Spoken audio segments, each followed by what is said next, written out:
Kentucky basketball is in desperate need of a get-right game, and thankfully they've got a contest tomorrow at home against one of the worst teams in the SEC.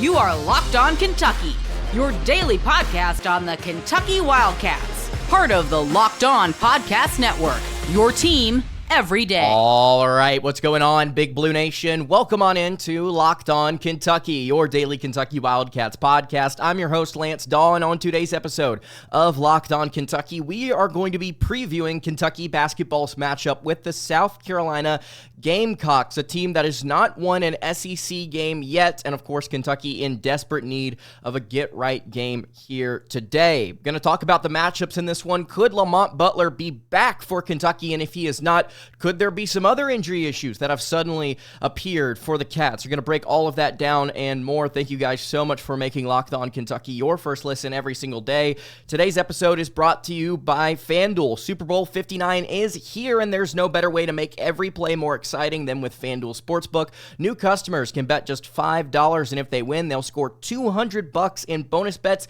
Just download the app or head to FanDuel.com to get started. If you have not subscribed to the YouTube channel or the podcast feed, would love it if you did. Let me know what you think about this game in the comments below. Drop me your score predictions here before we get to the matchup. Of course, Kentucky again taking on South Carolina, a team that has not won a game in the SEC. 10-12 overall. This was a team that was alongside the rest of the SEC coming out of that non-conference slate on fire. Of course, they did have that 10-3 record. Everybody else, crazy enough, was 11-2 or better, and now they have started SEC play 0-9. Before we get to the Gamecocks and kind of dive into what they're about, what they do well, what they struggle with, that's normally how we do our preview episodes. I want to break some news here for those of you who are watching this late. This has been reported about half an hour ago. Can confirm Lamont Butler back on the injury report, not out, but questionable for tomorrow's game against the Gamecocks. This is huge for Kentucky that he is possible to return. First of all, if he's back, it completely overhauls the rotation that Kentucky has been trying, or rotations Kentucky has been trying, as far as throwing out different weird lineups with some of the freshmen mixed in that haven't been working. It also improves your energy, it improves your defense, it improves so many different things for you to just have one of your point guards back. Finally, would be great. This would, I think, dramatically change how this matchup tomorrow goes. I'm going to talk to you for the rest of the episode as if Butler's not going to play, because my assumption is that he's still not going to, but the fact that he is even questionable, again, is a huge thing for Kentucky. And if it's not for this game, it's moving forward, because you see that game at home on Tuesday, Tennessee coming to town, a game that you really want to win. You got to be able to have somebody like Butler healthy, or even 80% for that one, if you want to be able to have a chance to win that contest. So Butler may be back. Awesome. The bad news is that if he's not, Jaxson Robinson, who had been playing point guard in both Butler and Kirk Carisa's stead, may be out. He is listed as questionable as well on the SEC injury report that came out late tonight. That could absolutely cripple what Kentucky wants to do on offense. I don't think Butler's going to play here. The fact that Jaxson, who had been the other guy that was essentially tasked with bringing the ball up the court, is 50-50, might not play. It's bad. The injury bug comes for us all. It's part of college basketball. It's part of dealing with going through the emotional roller coaster of a season. Players don't stay healthy. It's a difficult sport. It's a rough sport. It's an overly physical sport, in my opinion. I don't know what Jax's issue is. I don't know if it's an illness. I don't know if it's like a hamstring or something like that, something that he dealt with coming out of Ole Miss. All I know is that now you have gone down the pecking order. Your starter is questionable. Your backup is out with no timetable to return. Your third string guy, who had been bringing the ball up the court and kind of helping run the offense from that point spot, is questionable now. Your options at this point are to play the freshman. You do not have a choice. You have to play your bench more. Travis Perry has to play minutes tomorrow. Even if Jax is playing tomorrow, the fact that he is questionable today, the night before, indicates that he's not fully healthy regardless. So Perry's going to have to step in. He's going to have to provide some value to you. At some point, Travis Perry has to come in and knock down the open shots that he's being given. And I know that he's doing a little bit of a better job at that in conference play. You got to find some more consistency. The fact that Trent Noah is not playing more and Colin Chandler is kind of confuses me, but at this point, doesn't matter. Both Butler and Jax, not fully healthy, they've got to play more. And frankly, there's no such thing as a jinx, right? So I'm just going to say this and leave it out there. If it's going to happen against any conference opponent at home, South Carolina might as well be the one where you have to experiment a little bit more than you would like to. Mark Pope has said as much recently where he said, look, I actually want to lean more into my bench instead of playing shorter. So we're going to get it whether we like it or not. The coach wants it. The situation calls for it. If both Butler and Jax are not available tomorrow, it's going to be a very tough game to win. If Jax is available, he's going to be so valuable, whether he is healthy or not, because if you look at the numbers, he's been playing out of his mind in SEC play. He's shooting 47% from three. He's shooting 48% from the floor. He's averaging over a little over 16 points per game. This is the player we signed up for in the offseason, and he's coming to life. He has been so consistent shooting the ball. If you don't have him, you wonder. Brea has been really cold. He started non-con play hot. He played really well in that Florida game, and he has essentially not been worth anything from beyond the arc since then. You wonder about, again, if your freshmen do get minutes, can they contribute scoring? Can they contribute playing defense? I want to reiterate here, if it's going to happen against anybody, it should be the worst team in the SEC. So let's take a look at this matchup. Let's take a look at the Gamecocks. Why have they started 0-9 in SEC play, and are they really as bad as their record says they are? We'll dive into that here in just a moment. Before we do that, though, I want to tell you guys about our friends over at Prize Picks. The big game is almost here, and there's no better way to make it even more exciting than with Prize Picks, the best place for daily fantasy sports. With over 10 million members and billions in winnings awarded, Prize Picks makes it fun and simple to get in on the action. Here's how it works. You can pick more or less on at least two players' projections, and if you're right, you could win up to 1,000 times your cash. Prize Picks even has a free pick for the big game where Patrick Mahomes needs only to throw 1 yard to win. If you pair that with one more correct pick, you're cashing out. This week, we're taking a look at the board. We're selecting more on Travis Kelce and his receiving yards and more for quarterback's passing yardage. I think that those are pretty safe things to go and pick more or less on. And when I win, and I'm going to win, I'm pretty confident in this, my cash is in my account in as little as 15 minutes. I would actually strongly encourage you go check out Travis Kelce yards. You want to go more on that. You can download the app today and use code LOCKEDONCollege to get $50 instantly when you play your first $5 lineup. That's code LOCKEDONCollege for $50 instantly when you play your first $5 lineup. Prize Picks. Run your game.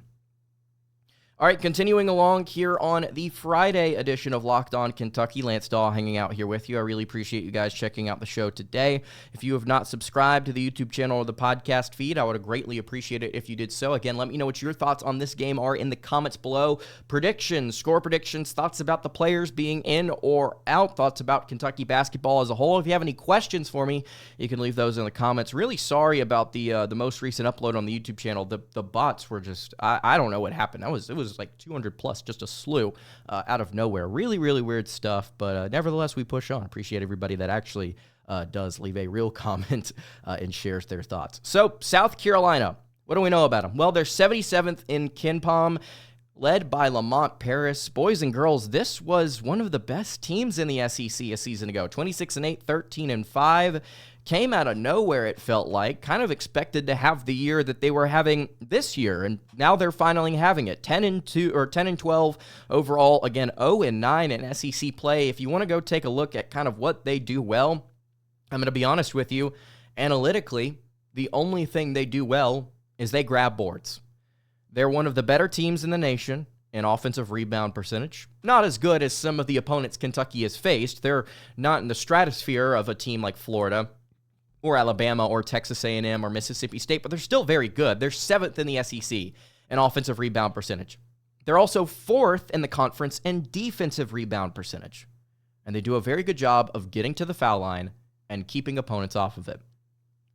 Outside of that, there is not a major statistic that I can talk to you about that they do well. They score a lot of points from the charity stripe, and they rebound a better than average. It will be a problem in this game. The only other thing I can tell you that they do well, and this isn't a stat, is they play close with good opponents. Again, they have not been able to win a single conference game, but man, have they gotten close. So they started off conference play on the road, lost to Mississippi State by 35. Then they lost at home to Alabama by 20. Then they played at home against number 1 Auburn, lost by just 3 points. They turned around on the road to play Vanderbilt, lost by 3 points again. Lost by 20 to Oklahoma, then came back home against number 5 Florida and lost by 1.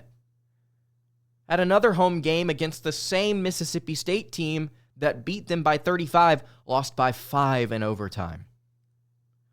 Lost by 11 to Georgia in Athens, and then came back home against Texas A&M last week, and they lost by 4 to the Aggies. The only thing that really kept A&M from falling apart in that game is the fact that they shot 11 of 23 from 3, something that they normally just don't do.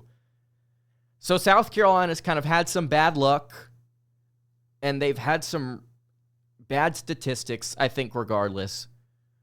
But I'm here to tell you, despite being 10-12, they have played really well at home against some of the best competition this conference has to offer. The problem, and this is probably what you have already said if you're listening out loud, if you're listening on podcast or watching this, is that this is in Rupp Arena. You're traveling to Lexington, and you're going to have to kind of buck some trends, right? Because again, if you just want to look at the away games here, they lost by 35, they lost by 3 to Vandy, 20 to Oklahoma, 11 to Georgia. All but one game has been a double-digit loss, right?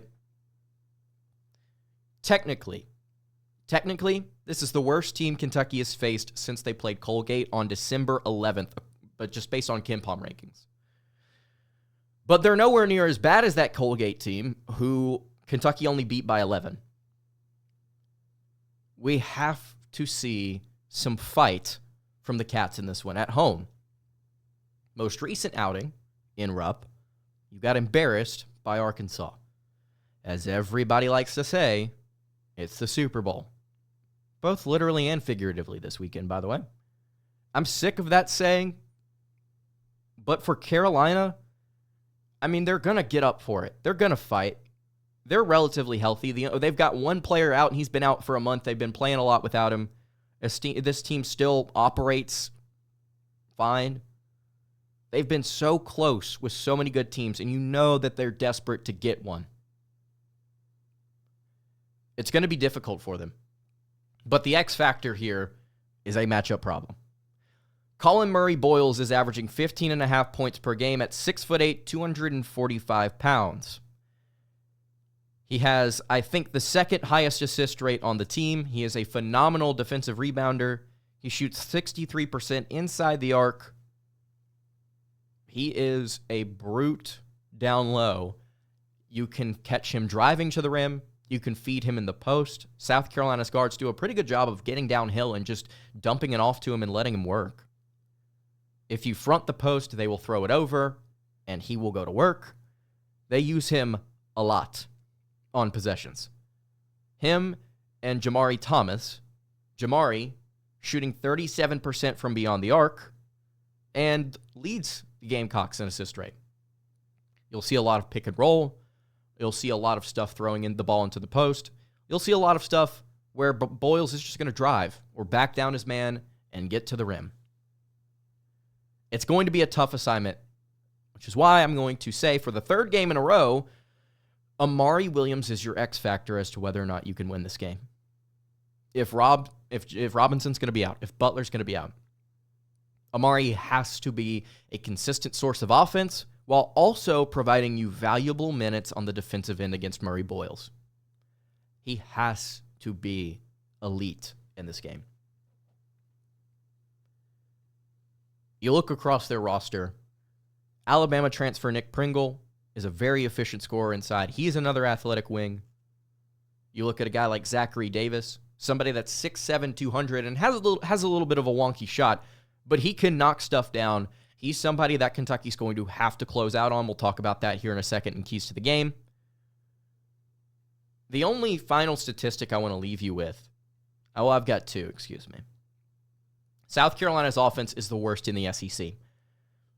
Dead last in efficiency, last in points per game, last in turnover percentage. 23.6% of South Carolina possessions ended in a turnover in conference play. That's awful.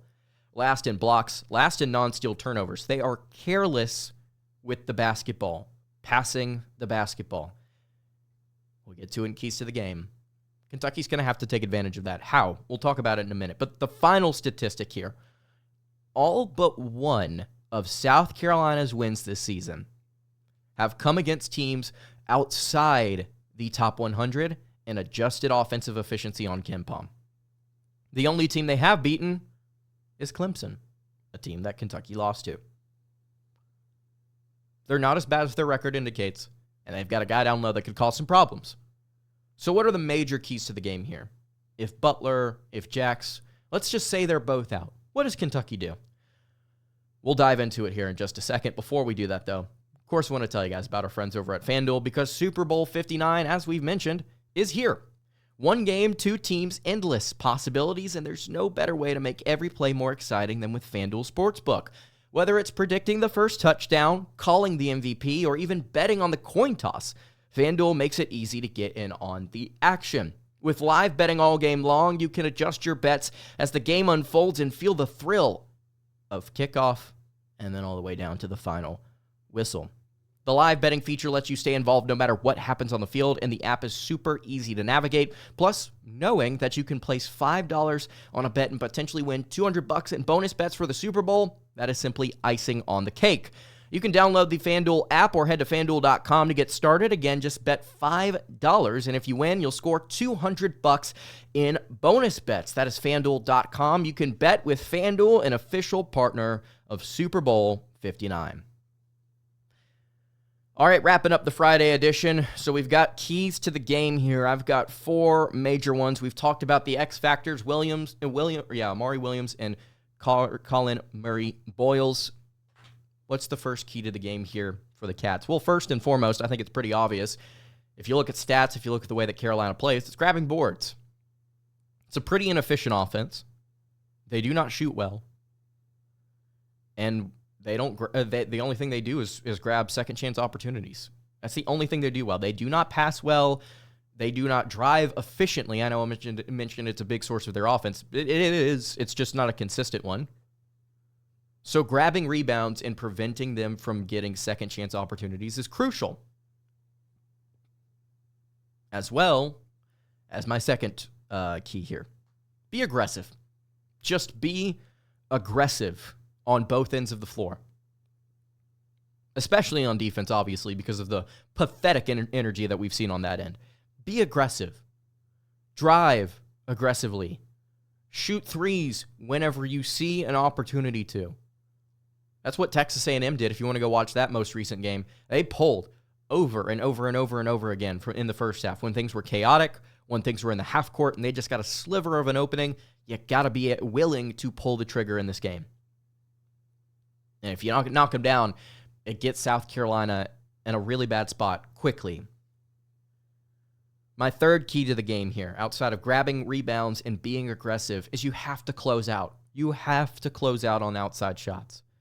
Players like Davis, players like Murray-Boyles, players like Wright, who I mentioned earlier, at 6'7", may not look like a three-point shooter.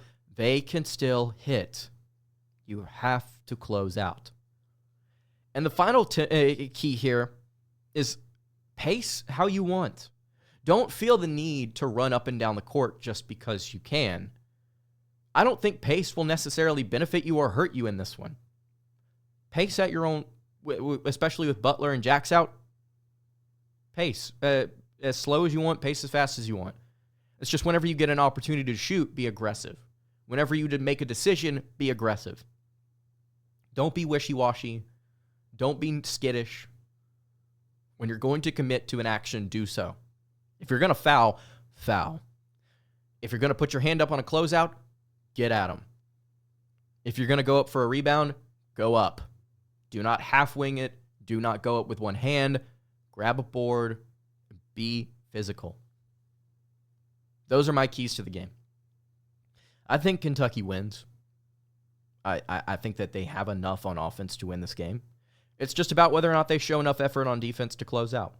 So, let me know what you think. Will Kentucky do so? Will they win? Will they lose? Give me a score prediction. That's going to do it for today's episode of Locked On Kentucky. Hey, you can follow the show on Twitter at Locked On UK. You can follow me on Twitter at @LanceDawe_, and follow the show over on Instagram. That is at Kentucky Podcast. Any questions, comments, concerns, you can leave those in the YouTube comments below. You can hit me on the socials. I will see you all tomorrow for another episode of Locked On Kentucky. Hope you guys have a great rest of your day, and God bless.